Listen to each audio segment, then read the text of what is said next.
Bismillahirrahmanirrahim. Assalamualaikum warahmatullahi wabarakatuh.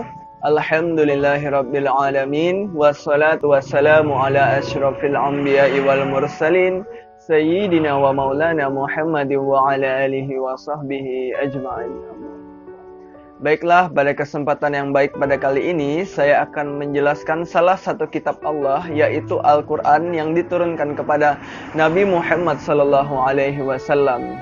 Oke, jadi di sini saya mendapatkan referensi dari tafsir ayat-ayat akidah yang ditulis oleh Bapak Ridaul Wahidi MA.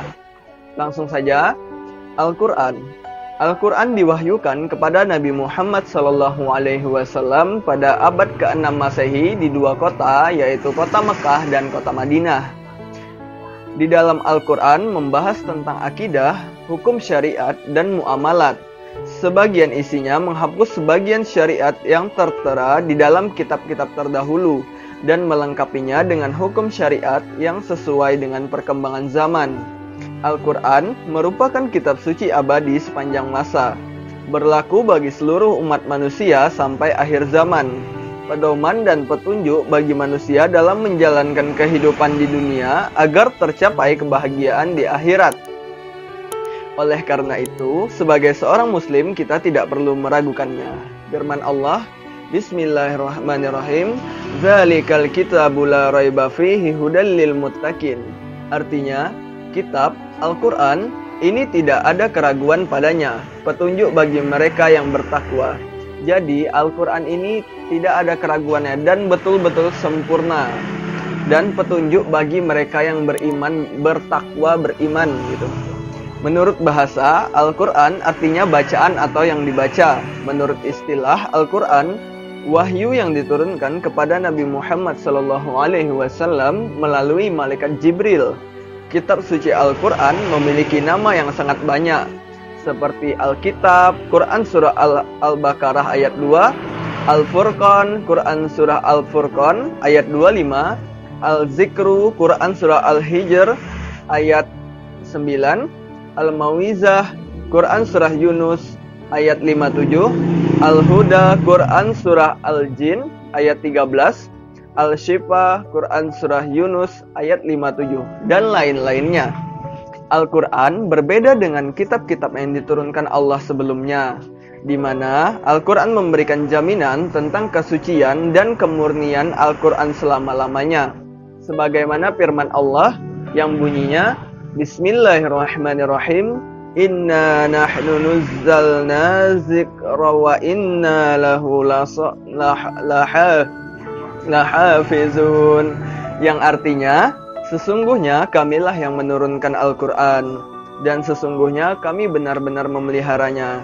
Jadi Allah menurunkan Al-Quran itu melalui perantara malaikat Jibril kepada Nabi Muhammad SAW, dan benar-benar dijaga dan dipelihara kesempurnaannya dan keasliannya.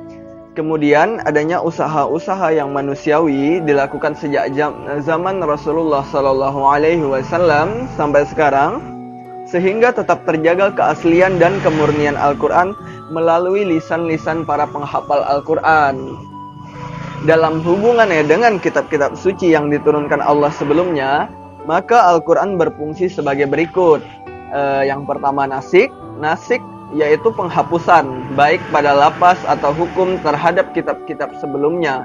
Artinya semua kitab suci terdahulu dinyatakan tidak berlaku lagi setelah adanya Al-Quran sebagai penyempurna.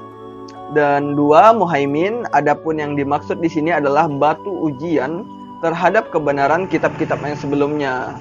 Yang ketiga, musaddiq. Musaddiq yang dimaksud adalah menguatkan kebenaran-kebenaran kitab sebelumnya seperti kitab Taurat dan Injil yang membawa petunjuk Allah dan cahaya kebenaran, seperti berita kedatangan Nabi dan Rasul terakhir yang tertulis dalam kitab Taurat dan Injil yang kemudian ditegaskan kembali oleh Al-Quran.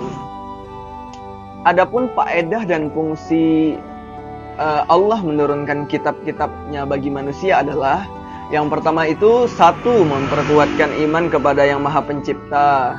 2. menguatkan keyakinan seorang muslim terhadap tugas seorang nabi dan rasul. 3. Memperkaya khazanah ilmu. Jadi kesimpulannya adalah Al-Quran ini diturunkan di dua kota, yaitu kota Madinah dan Mekah pada abad 6 Masehi. Dan Al-Quran diturunkan kepada Nabi Muhammad SAW melalui perantara malaikat Jibril.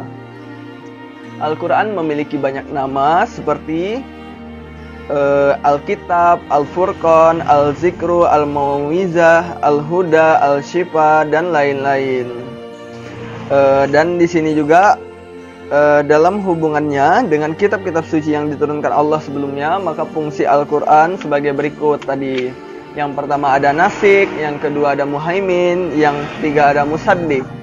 Dan fungsi Allah menurunkan kitab kepada manusia tadi yaitu memperkuat iman kepada Allah. Jadi tidak ada keraguan-keraguan. Jadi Al-Quran ini sempurna dan kitab yang terakhir gitu, penutup dari semua kitab.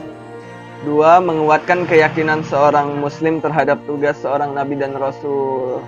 3. Memperkaya khazanah ilmu. Karena di dalam Al-Quran itu banyak sekali yang dapat kita pelajari, sejarah-sejarah tentang Al-Quran dan gimana para nabi dan rasulnya. Nah, mungkin itu saja yang bisa saya jelaskan pada kesempatan kali ini. Mohon maaf kalau misalnya ada penjelasan yang kurang jelas, dan saya juga minta komentarnya kepada kawan-kawan. Mungkin ada salah kata atau ada salah huruf ketika saya membacakan ayat tadi. Dan terima kasih buat yang udah nonton. Jangan lupa klik tombol like, komen, dan subscribe, dan nyalakan notifikasinya. Thank you yang udah nonton. Wassalamualaikum warahmatullahi wabarakatuh.